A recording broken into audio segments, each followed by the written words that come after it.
السلام علیکم، میں ڈاکٹر عبدالعزیز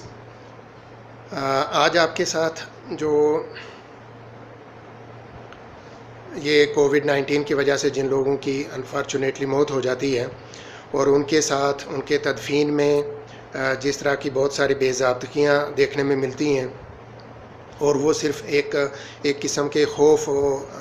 خوف کی وجہ سے ہے لوگوں کو کہ کہیں ٹرانسمٹ انفیکشن نہ ہو جائے، اس کی وجہ سے اس حد تک ہے کہ ہم دیکھتے ہیں کہ اپنے گھر والے، اپنے جو کلوز رشتہ دار جو ہیں وہ اوائڈ کرتے ہیں ان کی تدفین میں، اور کس طرح کی چیزیں جو ہو رہی ہیں وہ آپ کو بھی پتہ ہے، اور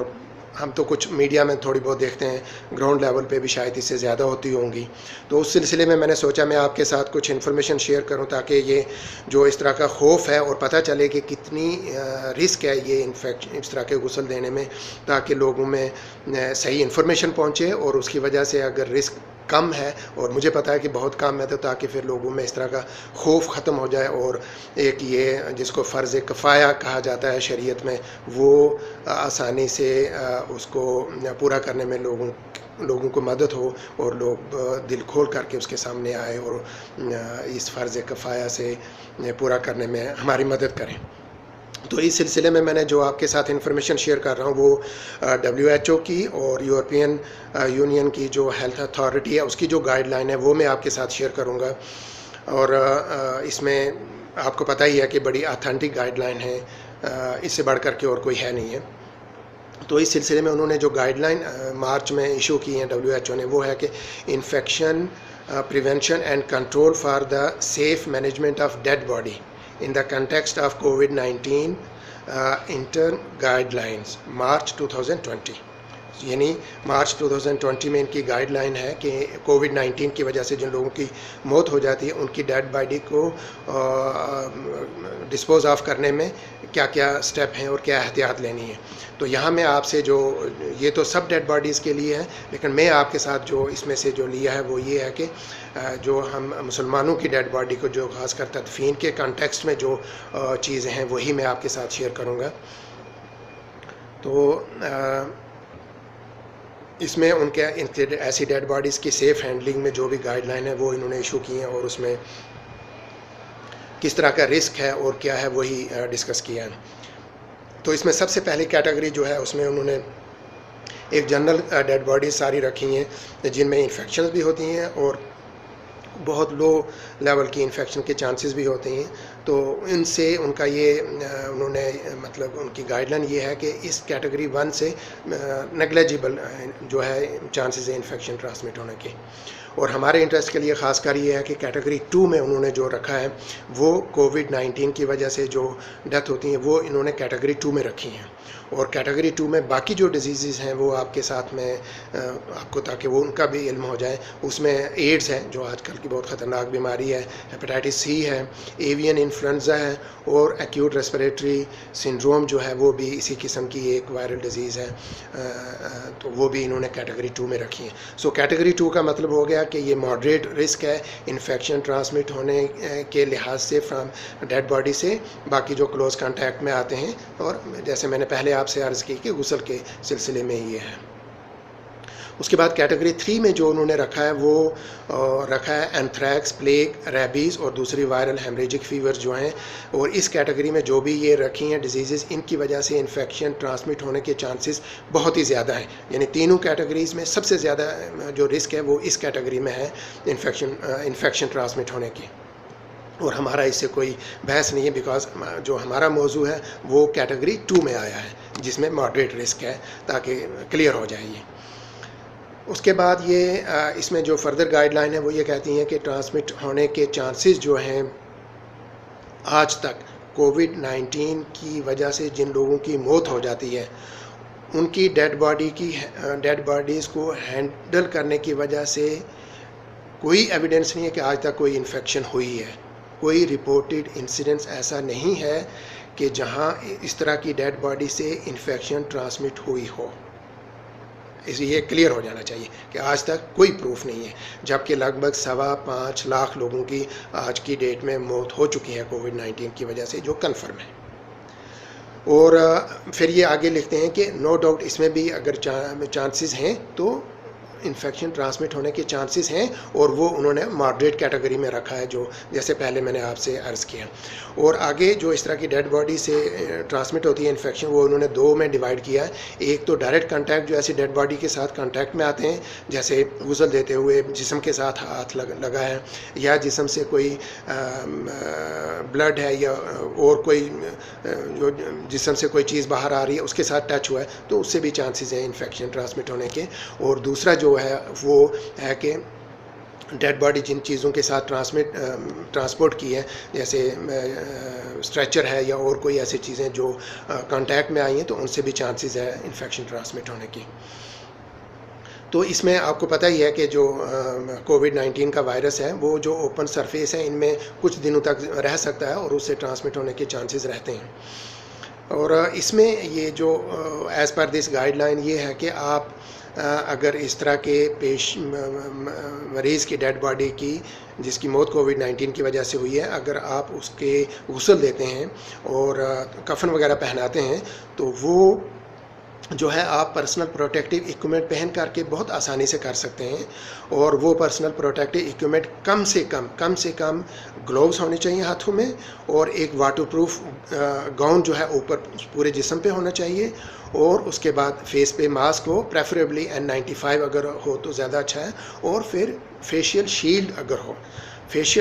اگر ہو تو اچھا ہے، لیکن منیمم انہوں نے یہ تینوں چیزیں لکھی ہیں: گلوز، واٹر پروف گاؤن جو کور کرے پورے جسم کو، اور فیس ماسک. اس کے علاوہ آگے میں آپ کے بتاؤں گا کہ جو فیشیل شیلڈ ہے اور N95 ماسک، خاص کر ان چیزوں میں احتیاط کی ضرورت ہے کہ جہاں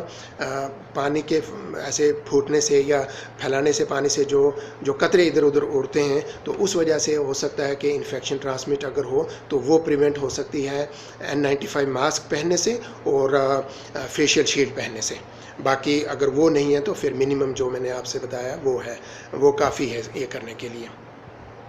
تو اس طرح سے یہ شارٹ میں یہ ہوا کہ آدمی پرسنل پروٹیکٹیو ایکوپمنٹ پہن کر کے جسم کو یہ غسل دے سکتا ہے. اور زیادہ احتیاط اگر زیادہ ہو تو وہ پھر اس میں فیشیل شیلڈ جو ہے وہ اور N95 ماسک اگر پہن لے، تاکہ جو پانی ادھر ادھر پھینکنے سے جو چھوٹے چھوٹے ڈراپلیٹ ہوا میں پھیلتے ہیں ادھر ادھر، ان کی وجہ سے بھی جو چانسز ہیں انفیکشن کے وہ بھی کم ہو جاتے ہیں. پھر یہ ہے کہ اس میں یہ لوگ ریکمینڈ کرتے ہیں کہ زیادہ اچھا ہے کہ اس طرح کا جو تدفین میں لوگ حصہ لیں، وہ کم سے کم بیسک ٹریننگ ایک ان کو پرسنل پروٹیکٹیو ایکوپمنٹ کی ہونی چاہیے، اور کیسے وہ پہننا ہے اور پھر کیسے ہینڈل کرنا ہے ڈیڈ باڈی کو غسل دیتے ہوئے اور کفن پہناتے ہوئے. جی، تو اس میں وہ ہے کہ ان کو ایک بیسک ٹریننگ لے لینی چاہیے. اور اس میں ایڈ اپنی طرف سے اور کر دوں کہ ایسے لوگوں کے لیے کوئی ہونے چاہیے کہ جو شرعی طور پر بھی جو ہمارے دینی اسکالر ہیں وہ ان کو بیسک جو رولز ہیں، شرعی رول ہیں جو غسل دینے کے اور کفن پہنانے کے، وہ ان کو بتائیں. اور اس کے بعد جو میڈیکل پروفیشن کے لوگ ہیں وہ اگر ان کے ساتھ ان کو پرسنل پروٹیکٹیو ایکوپمنٹ پہننے کے طریقے بتائیں، ریہرسل کروائیں، اور اس کے بعد کیسے ان کو ڈسپوز آف کرنا ہے، تو زیادہ افیکٹو وے سے یہ جو ہے یہ چیز ہو سکتی ہے تدفین کی. پھر یہ ان کی as per this guide line یہ بھی ہے کہ اگر کوئی آدمی ان کو دیکھنا چاہتا ہے، کلوز ریلیٹیو جو ہے، یہ ایک بہت ہی بڑا مسئلہ ہے آج کل کہ لوگ ہاسپٹل میں چلے جاتے ہیں، کافی دن ہاسپٹل میں رہ گئے، اس کے بعد ان کی موت ہو جاتی ہے، اور پھر ان کو کئی بار ہفتوں تک، کئی بار مہینوں تک جو ہے وارث دیکھ نہیں پاتے ہیں، اور ان کی بہت زیادہ خواہش ہوتی ہے کہ کم سے کم ایک بار ان کو دیکھ لیں. تو اس میں بھی یہ لکھتے ہیں کہ دیکھنے میں کوئی حرج نہیں ہے، لیکن زیادہ اچھا ہے کہ وہ یہی جو PPE ہے، پرسنل پروٹیکٹیو ایکوپمنٹ، یہ اگر پہن کر کے دیکھیں تو کوئی حرج نہیں ہے. زیادہ اچھا ہے کہ وہ ٹچ نہ کریں، اور ویسے بھی ان کو ٹچ کرنے کی ضرورت نہیں ہے، لیکن اس گائیڈ لائن کے حساب سے اگر وہ ٹچ بھی کریں تو کوئی حرج نہیں ہے. وہ ویسے ہی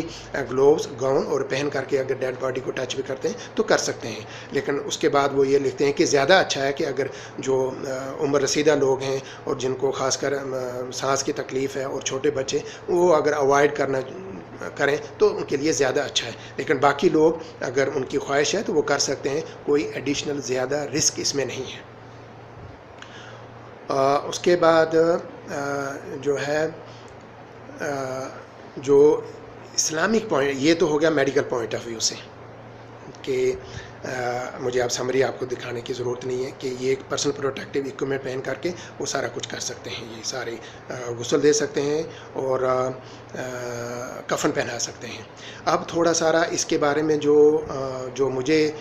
ملا، اب تک تو یہ WHO کی گائیڈ لائن تھی اور یورپین یونین کی، اب جو مجھے ملا کہ بہت سارے جو ریلیجس اسکالرز ہیں انہوں نے اس بارے میں فتوے ایشو کیے ہیں، اور ان میں سے کچھ میں آپ کے ساتھ شیئر کروں گا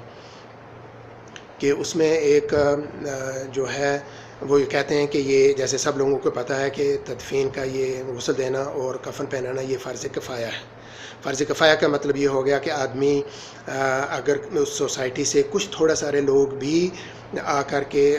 تدفین کا کام کر لیتے ہیں اور نماز جنازہ پڑھ لیتے ہیں تو یہ فرض کفایہ ادا ہو گیا، اور یہ فرض کفایہ ہو گیا کہ اگر تھوڑے سارے لوگ بھی کر لیتے ہیں تو پوری کمیونٹی سے، اس لوکیلٹی سے یہ فرض ادا ہو جاتا ہے، اور اگر نہیں کیا یہ کام تو پوری لوکیلٹی، پوری کمیونٹی اور اس ایریا کے لوگ عند اللہ مجرم ٹھہریں گے، جواب دہی دینی ہوگی کہ ایک مسلمان کو اس طرح سے کیوں ہو گیا۔ یہ ہے فرض کفایہ۔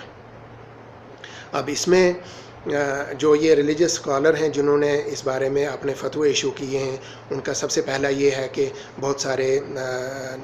جو ہیں جہاں مسلم مائنورٹی میں ہیں وہاں کچھ اس طرح کے، جیسے میڈیا میں ہم نے بھی دیکھا کہ ایسے کچھ واقعات ہوئے ہیں کہ جہاں مسلمان کے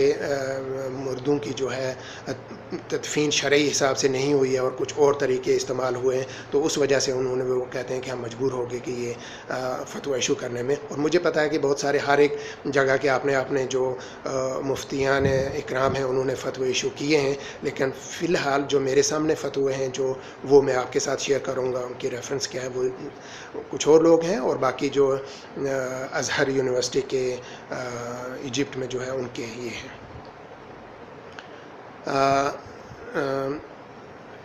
اب اس فتویٰ کے حساب سے بھی ان کا یہ ہے کہ یہ ایک ریلیجس اوبلیگیشن ہے، جیسے میں نے آپ سے پہلے کہا فرض کفایہ ہے، لیکن ان کا یہ کہنا ہے اس فتویٰ کے حساب سے کہ آپ یہ فرض کفایہ اس حالت میں پورا کریں کہ اس سے کوئی زیادہ سگنیفیکنٹ رسک نہ ہو، یعنی انفیکشن ٹرانسمٹ ہونے کے سگنیفیکنٹ رسک نہ ہو، کیونکہ وہ ایک ریلیجس پوائنٹ آف ویو سے ہی دے رہے ہیں، ان کو نہیں پتہ ہے کہ اس کا رسک کتنا ہے، کم ہے یا زیادہ ہے، تو وہ یہ کلیئر کر رہے ہیں کہ آپ کو سب سے پہلے جو جان بچانی ہے وہ پریورٹی ہے، اس کے بعد اگر رسک کم ہے تو آپ یہ فرض کفایہ پورا کر سکتے ہیں۔ اس کے بعد اس میں ہے کہ جو انہوں نے طریقہ یہ بتایا ہے کہ زیادہ اگر اس میں رسک ہے انفیکشن ٹرانسمٹ ہونے کے، تو آپ جو مردہ کفن جو ہے وہ جیسے ہاسپٹل سے ہی وہ اس میں ایک بیگ میں، پلاسٹک بیگ میں ریپ کر کے ڈیڈ باڈی آپ کو اگر ہینڈ اوور کی ہے تو آپ اس کے باہر سے ہی پانی ڈال دیں اس پر۔ پہلی کیٹیگری تو یہ ہے کہ اگر مردہ کھلا ہے، اس طرح سے وہ پیک نہیں ہے، تو پھر آپ یہ پروٹیکٹیو اکوپمنٹ استعمال کر کے اس کو، جیسے میں نے پہلے آپ سے عرض کی، پورا کر کے آپ ان کو غسل دے سکتے ہیں، کفن پہنا سکتے ہیں، اور پھر نماز جنازہ پڑھیں آپ۔ لیکن یہ جو دینی اسکالر یہ کہہ رہے ہیں کہ اگر اس میں بھی رسک ہے تو پھر وہ جو ریپ جس میں ہے، پلاسٹک بیگ جس میں پہن کر کے جس میں بند کر کے ہاسپٹل نے یا پرٹیکولر ہیلتھ اتھارٹی جو انہوں نے ڈیڈ باڈی آپ کو دی ہے، اور ان کی گائیڈ لائن نہیں ہے یہ کہ نہیں اس کو کھولنا نہیں اس کے اوپر سے، تو آپ اس کے اوپر سے بھی پانی ڈال دیں، پانی ڈال کر کے اس کے اوپر سے کفن پہنا دیں آپ۔ اور کفن جیسے معروف ہے کہ مرد کو 3 اور عورتوں کو 5 چادروں کا کفن پہنائیں، اگر وہ نہیں کر سکتے ہیں تو کم سے کم ایک چادر سے پورا جسم کو ڈھانپ دیں۔ پھر اگر یہ بھی مشکل ہے، یہ بھی guide line, local guide line اگر یہ ہے کہ یہ بھی کرنے کے لیے نہیں دے رہے ہیں، تو صرف اوپر سے پانی چھڑک دیں، وہ بھی کافی ہے۔ اور اگر لاسٹ میں ہے کہ اگر وہ بھی جو ہے مشکل ہے، نہیں کر سکتے ہیں، تو پھر آپ تیمم کر لیں اس پر، جیسے نماز کے ٹائم میں ہم پانی نہ ملنے کی وجہ سے تیمم کرتے ہیں، ایسے ہی ڈیڈ باڈی کو اس ٹائم تیمم کروا سکتے ہیں۔ تیمم کے بعد آپ اس کو جو ہے کفن پہنا دیں۔ تو اس میں ایک لاسٹ میں جو مطلب ایکسٹریم اینڈ تک جو انہوں نے یہ اسکالر گئے ہیں کہ جیسے میرے خیال میں یہ فتویٰ جو اس کنڈیشن میں ہے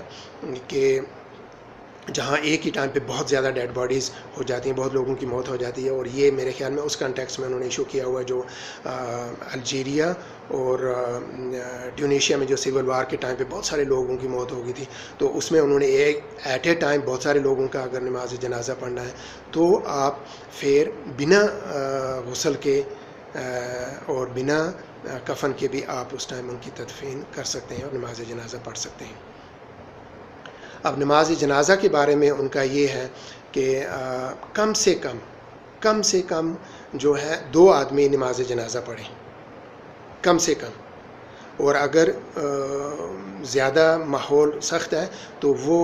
کسی دوسری جگہ پڑھنے کے بجائے قبرستان پہ بھی جا کر کے آدمی پڑھ سکتے ہیں۔ تو میرا کہنے کا مطلب کم سے کم 2 آدمی نماز جنازہ پڑھیں، اور اگر زیادہ ہوں، جتنے زیادہ ہوں، اور وہ سارے پریکاشن لے کر کے، اور یہ ظاہر ہے کہ جب مردے کو کفن پہنا دیا اور اس کے بعد جا کر کے اب صرف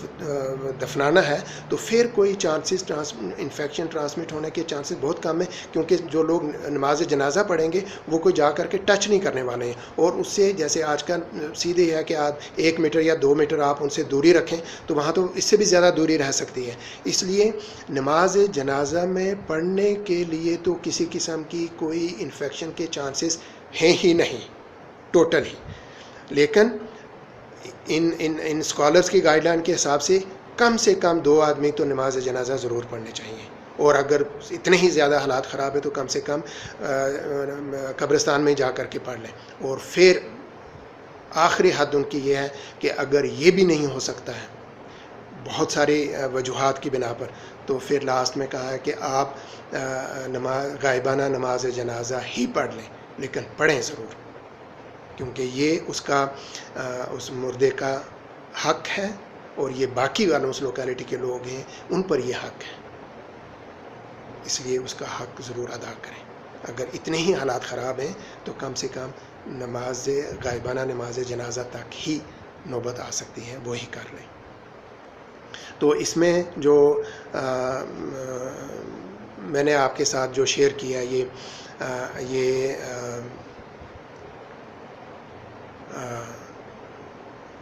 یہ جو شیئر کیا ہے میں نے آپ کے ساتھ، یہ ازہر یونیورسٹی کے 2 اسکالر ہیں جنہوں نے یہ فتویٰ دیا ہے، اور ان میں سے ایک کا نام ہے شیخ احمد وسام، جو سیکریٹری ہیں فتویٰ دارالافتاء ایجپٹ کے۔ تو اس لیے جو ٹرانسلیشن ہے میرے پاس انگلش ہے تو اس کی ٹرانسلیشن میں نے آپ کے ساتھ شیئر کی ہے، اور جو لاسٹ میں میری آپ سے گزارش ہے کہ میں نے حتی الامکان کوشش کی ہے کہ اس انگلش کا اردو میں ٹرانسلیٹ کر کے صحیح ہو جائے، لیکن اگر اس میں خدا نخواستہ کوئی غلطی ہے تو وہ میری طرف سے ہے۔ اللہ سے دعا ہے کہ اللہ مجھے معاف کرے، اور آپ سے یہ گزارش ہے کہ اگر اس میں کسی بھی چیز کی جو شرعی پوائنٹ آف ویو سے اگر آپ کو کلیئر نہیں ہے، اور جو مفتیان اکرام ہیں ہمارے ہر ایک لوکیلٹی میں، اللہ کا شکر ہے لوگ ہیں دیے اس طرح کے اسکالر، تو ان سے رجوع کریں، ان سے اس بارے میں یہ معلومات حاصل کر کے پھر اس پہ عمل کریں تو یہ زیادہ ہی اچھا ہوگا۔ لاسٹ میں یہ ہے کہ بہت ساری جگہوں پہ جو ہے مسلمانوں کی ڈیڈ باڈی کو دفنانے کے لیے نہیں دیتے ہیں because of so many reasons, تو یہ جو ہے ان کو اور کوئی طریقے اپنانے پڑتے ہیں ڈسپوز آف کرنے کے لیے۔ تو ایز پر ان اسکالر کے یہ ایک بہت ہی جو ہے کنڈیمیبل یہ ایکٹ ہے، اس طرح کے مسلمان ڈیڈ باڈی کو دفنانا ہی سب سے یہ ہے جو شرعی حکم ہے اس کے لیے بھی، اور ہم سب کے لیے بھی، ہمارے لیے خاص کر، اور کسی بھی طریقے سے جو یہ اور کوئی طریقے اپنانے ہیں وہ اس فتویٰ کے حساب سے کنڈیم ہے، دے اسٹرانگلی روٹ اگینسٹ دس، اس کے خلاف انہوں نے لکھا ہے۔ لاسٹ میں پھر دوبارہ آپ سے گزارش ہے کہ آپ اپنی اپنی کمیونٹی سے جو ریلیجس اسکالر ہیں، ہمارے مفتیان اکرام ہیں، وہ جو والنٹیئر لوگ ہیں ان کو کچھ کو جو والنٹیئر کریں اپنے آپ کو یہ کار خیر انجام دینے کے لیے جو فرض کفایہ ہے، تو لوگ ان کو جو بیسک شرعی جو طریقہ ہے، جو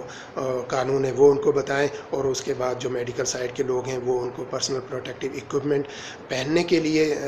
ٹریننگ دیں، اور غسل کرنے کا کس طرح سے کرنا ہے وہ، اور کفن کس طرح سے پہنانا ہے وہ ٹریننگ دیں، اور پھر لاسٹ میں کس طرح سے ان کو ڈسپوز آف کرنا ہے یہ پرسنل پروٹیکٹیو اکوپمنٹ۔ مجھے امید ہے کہ ہم سب کے لیے یہ فائدہ مند ثابت ہوگا۔ اللہ سے دعا ہے کہ اللہ ہم سب کو اس مشکل وقت میں یہ فرض کفایہ پورا کرنے کی ہمت اور توفیق عطا کرے، اور ہمیں اس فرض کفایہ سے تاکہ ہماری یہ پورا ہو جائے اور عند اللہ ہم کل اس کے جواب دینا ہوں۔ اگر اس میں کوئی غلطی ہو تو مجھے معاف کریں، اور اللہ سے دعا ہے کہ اللہ ہمارے اس کار خیر کو قبول فرمائے اور اجر عطا کرے اس کا۔ السلام علیکم ورحمۃ اللہ وبرکاتہ۔